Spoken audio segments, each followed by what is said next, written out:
নমস্কাৰ, মই সমজুল কুমাৰ নেওগ। আজি আলোচনা কৰিম ইংৰাজী গ্ৰামাৰৰ টেন্সৰ বিষয়ে। যোৱা পাৰ্ট 1ত আমি আলোচনা কৰিছিলোঁ টেন্স কাক বোলে, টেন্সৰ ভাগসমূহ, present tense, past tense, future tense কাক বোলে আৰু উদাহৰণসহ আমি আলোচনা কৰিছিলোঁ। যিহেতু প্ৰেজেণ্ট টেন্স, পাষ্ট টেন্স আৰু ফিউচাৰ টেন্সক আকৌ 4টাকৈ ভাগত ভাগ কৰিছে, আজি সেই ভাগকেইটাৰ বিষয়ে আলোচনা কৰিম।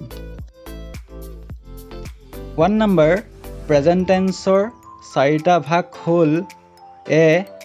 প্ৰেজেণ্ট ইনডিফিনিট বা simple present, B. Present continuous,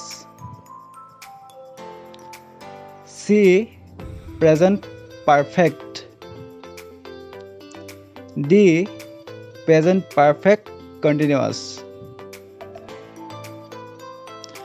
2 number, past টেন্সৰ 4টা ভাগ হ'ল: এ. পাষ্ট ইনডিফিনিট বা simple past,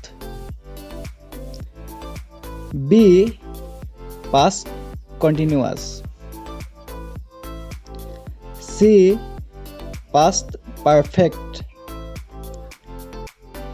D. Past perfect continuous. 3 number, future টেন্সৰ 4টা ভাগ হ'ল: A.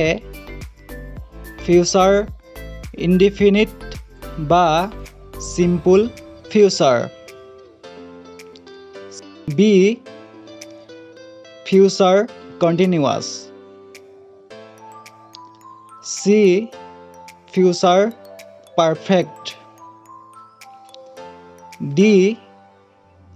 Future perfect continuous. Part 1 ভিডিঅ'টোৰ ডেছক্ৰিপশ্যনত লিংক দি থোৱা আছে, সকলোৱে গৈ চাই ল'বা। ভিডিঅ'টো চাই যদি উপকৃত হ'লা, তেনেহ'লে চেনেলটো like, comment, share and subscribe কৰি দিবা। ধন্যবাদ।